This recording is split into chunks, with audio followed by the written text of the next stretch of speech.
par la grâce de Dieu, notre Seigneur. Bien-aimés, nous sommes encore avec vous et nous sommes dans le livre de Michée, la prophétie de ce grand prophète qui a vécu au temps d'Ésaïe, au temps du roi Jotam, au temps de Ahab et au temps de Ézéchias, roi de Juda. Il a prophétisé sur le royaume du nord, la Samarie, et le royaume du sud, Juda. Et le sujet que nous voulons traiter, c'est la maison de l'Éternel. Et cet enseignement va être à deux niveaux. Peut-être nous le ferons dans deux vidéos pour montrer d'abord la maison de Dieu bâtie par les hommes et la maison de Dieu qui sera bâtie par le Messie, le Mashiach, loin de Dieu, qui est envoyé pour sauver l'humanité. Lisons notre premier texte dans Michée chapitre 3, versets 9 à 12. Écoutez donc ceci, chef de la maison de Jacob et prince de la maison d'Israël, vous qui avez en horreur la justice et qui pervertissez tout ce qui est droit, vous qui bâtissez Sion avec le sang et Jérusalem avec l'iniquité, ces chefs jugent pour des présents, ces sacrificateurs enseignent pour un salaire et ces prophètes prédisent pour de l'argent. Et ils osent s'appuyer sur l'Éternel. Ils disent, l'Éternel n'est-il pas au milieu de nous? Le malheur ne nous atteindra pas. C'est pourquoi, à cause de vous, Sion sera labouré comme un champ, Jérusalem deviendra un monceau de pierre et la montagne du temple une sommité couverte de bois. Quel passage choquant! La maison de l'Éternel, c'est ce que le roi Salomon a bâti en Israël à Jérusalem, sur une montagne qu'on appelle la montagne de Sion. Cette montagne a été d'abord la montagne de Moriah. C'est sur cette montagne que notre patriarche Abraham a sacrifié son fils qui, par la suite, a été remplacé par un bélier que Dieu même a pourvu. David lui a donné le nom Sion. Selon Genèse au chapitre 22, nous trouvons ce sacrifice de notre père Abraham. Et selon 2 Samuel au chapitre 5, versets 6 à 7, nous voyons la conquête de cette montagne par David et son armée qui lui a donné le nom de Sion, la cité de David. Et cette montagne existe toujours aujourd'hui en Israël. Et nous voyons le mur oriental du temple qui a été détruit par Titus, le général romain, en l'an 70. Ce mur qui est appelé par les païens le mur de lamentation, une appellation pour humilier Israël, une appellation que nous condamnons bien sûr en tant qu'enfants de Dieu ayant l'esprit du Messie en nous, car il n'a jamais été appelé le mur de lamentation, mais le mur oriental. Et pourquoi le temple là a été détruit? Je rappelle que le premier temple bâti par Salomon a été détruit, brûlé, saccagé par le roi Nebuchadnezzar, le roi de Babylone. Et par la suite, il y a un autre temple qui a été bâti par Zérubabel et par la suite a été aussi détruit, comme nous l'avions dit, par Titus. La question de savoir pourquoi ces temples ont été bâtis. Et la réponse est claire. Parce que ces temples ont été bâtis par de mains d'hommes.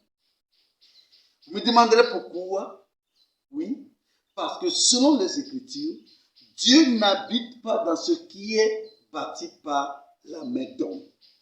Or, lorsque le temple a été bâti en Israël, la foi et l'espérance du peuple juif étaient portées sur ce temple. Ce temple pour eux représentait la présence de Dieu. Donc, au lieu de se confier à Dieu, ils se confient dans ce que c'est que le temple et de la façon dont la gloire s'est manifestée. Et s'écartant de Dieu, Dieu a dû faire détruire ce temple qui leur servait d'appui. Et la Bible nous démontre très clairement que ce qui est fait de main d'homme, eh bien, n'engage pas la présence permanente de Dieu. Car c'est ce que Dieu lui-même a formé qui lui sert d'habitation permanente. Actes au chapitre 7, versets 46 à 50. Actes au chapitre 7, versets 46 à 50, il est écrit: David trouva grâce devant Dieu et demanda d'élever une demeure pour le Dieu de Jacob. Et ce fut Salomon qui lui bâtit une maison.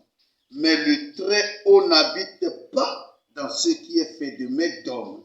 Comme dit le prophète, le ciel est mon trône et la terre mon marchepied. Quelle maison me bâtirez-vous, dit le Seigneur, ou quel sera le lieu de mon repos? N'est-ce pas ma main qui a fait toutes ces choses? Donc, il est clair que les hommes ne peuvent bâtir à Dieu un temple, une maison, comme demeure. Ici, nous comprenons très clairement que le fait que la maison a été bâtie de main d'homme signifie que Dieu peut se révéler par moment, parce que Dieu est omniprésent. Mais sa présence ne demeure pas en ce lieu.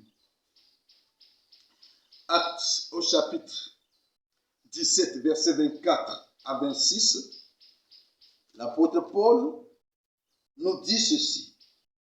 Dieu qui a fait le monde et tout ce qui s'y trouve, étant le Seigneur du ciel et de la terre, n'habite point dans les temples faits de mains d'hommes. Il n'est point servi par des mains humaines, comme s'il avait besoin de quoi que ce soit. Lui qui donne à tous la vie, la respiration et toutes choses. Il a fait que tous les hommes, sortis d'un seul sang, habitassent sur toute la face de la terre, ayant déterminé la durée des temps et les bornes de leur demeure.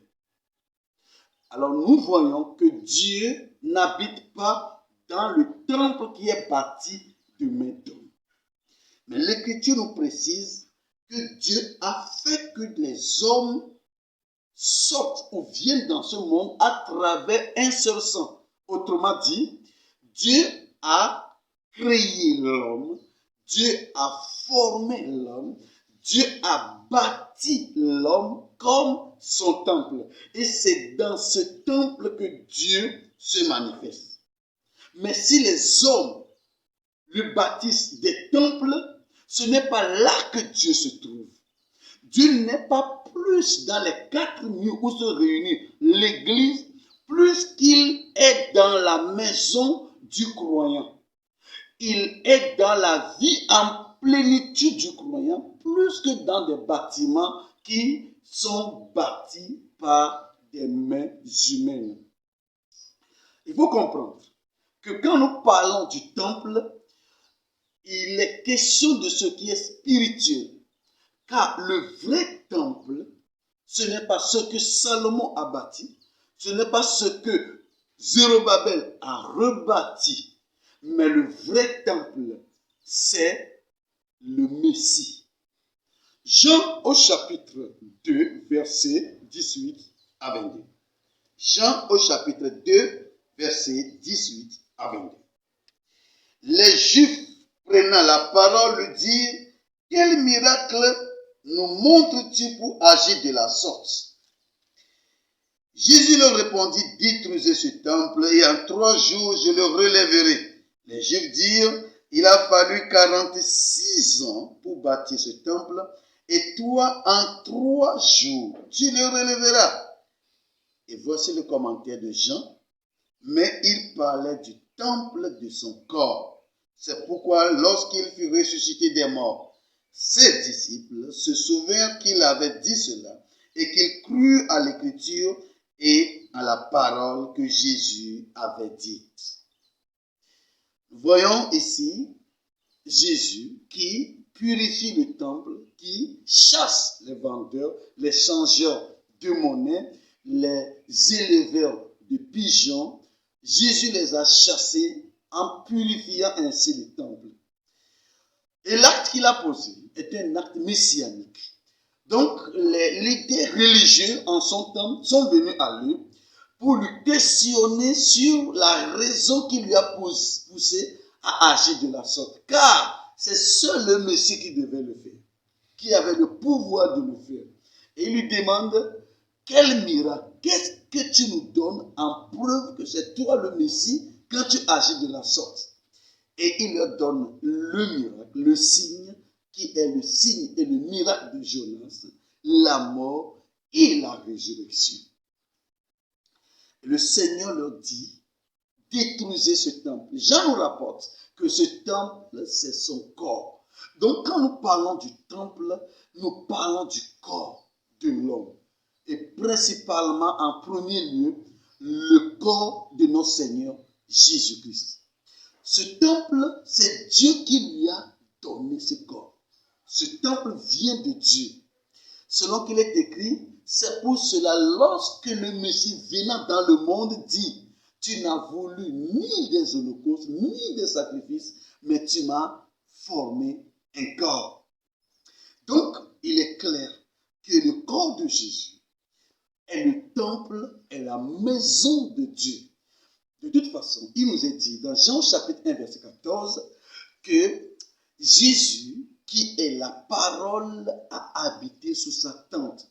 Autrement dit, Louis II nous dit qu'il a habité parmi nous. Autrement dit, la parole a pris chair et elle a habité au milieu de nous. Autrement dit encore, le temple, le tabernacle, la maison de Dieu, c'est le corps du Seigneur Jésus. Et la question, bien aimée, de savoir pourquoi Jésus devait mourir. Tout simplement parce qu'en venant dans le monde, il est passé par un humain. Il est passé par une femme. Il est passé par Marie, qui a eu la grâce de s'ouvrir à partir de son cœur à Dieu et à l'Esprit de Dieu, afin que le Messie soit enfanté dans ce monde. Et comme il est venu par un humain, comme un humain a participé à son existence physique sur cette terre, alors il doit mourir. Parce que le temple qui est bâti par l'homme doit être détruit. C'est pour cela que Jésus est né d'une femme, c'est-à-dire un humain, dans ce monde. Et Jésus doit mourir, c'est-à-dire le temple doit être détruit pour ressusciter. Autrement dit, le temple doit être rebâti par la puissance de Dieu seul. Lisons Éphésiens chapitre 1, verset 19 à 20. Éphésiens au chapitre 1, verset 19 à 20. Alors, il est écrit ceci. Et quelle est envers nous qui croyons l'infinie grandeur de sa puissance manifestant avec efficacité par la vertu de sa force. Il l'a déployé dans le Messie, c'est-à-dire en Christ, en le ressuscitant des morts et en le faisant asseoir à sa droite dans les lieux célestes. Autrement dit, lorsque le temple dont l'homme a participé à la formation, a participé à l'enfantement, a été détruit, a été tué, au troisième jour, la toute-puissance de Dieu, la manifestation précise de la puissance infiniment variée de Dieu a été déployée selon les Écritures, a été déposée en Jésus, dans le corps mort qui était dans le tombeau. Et qu'est-ce qui s'est passé? Cette puissance a redonné vie, a rebâti le temple. Et Jésus est ressuscité. C'est pour cela que l'apôtre Paul nous enseigne qu'à partir de la résurrection, le décret de Dieu concernant le Messie, que Dieu mon fils, je t'ai engendré, s'est accompli. Acte chapitre 13, versets 32 à 34. Acte chapitre 13, versets 32 à 34. Il est écrit, et nous vous annonçons cette bonne nouvelle que la promesse faite à nos pères, Dieu l'a accomplie pour nous, leurs enfants, en ressuscitant Jésus, selon ce qui est écrit dans le psaume 2, tu es mon fils, je t'ai engendré aujourd'hui. Qu'il est ressuscité des morts, de telle sorte qu'il ne retournera pas à la corruption. C'est ce qu'il a déclaré en disant, je vous donnerai les grâces saintes promises à David, ces grâces qui sont assurées. Autrement dit, lorsque Jésus fut ressuscité, son engendrement éternel s'est accompli dans la chair, dans le physique. Parce que éternellement, Dieu engendre son Fils. Mais à la résurrection, cet engendrement s'est accompli dans la chair. Et c'est pour cela que lorsque Jésus fut baptisé, il ne fut pas déclaré selon le décret de Dieu qu'il est enfant de Dieu. Mais il a été déclaré selon le décret de Dieu. Je précise, selon le décret de Dieu, il a été déclaré fils de Dieu par la résurrection. Et à partir de la résurrection, il est totalement impossible qu'il connaisse encore la mort. Pourquoi?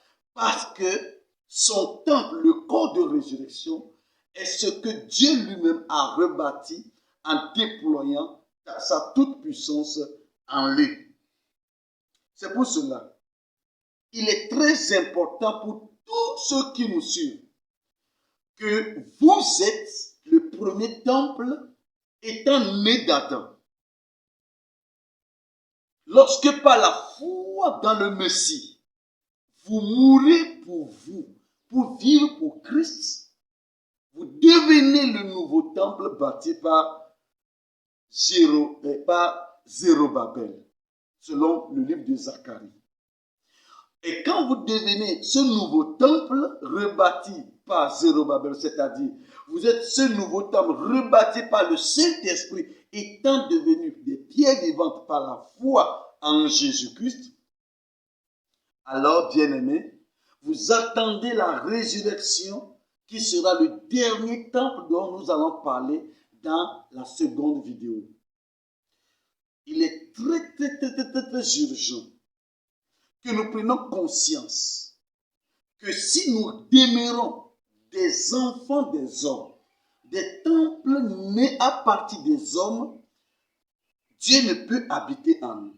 C'est pourquoi le prophète Michée avait dit dans le verset 12, en parlant 1 de Sion, 2 de Jérusalem et de la montagne du temple, des chaos, des moments difficiles que Dieu ne peut pas habiter, qui sera renversé. Parce que ce n'est pas Dieu qui l'a bâti.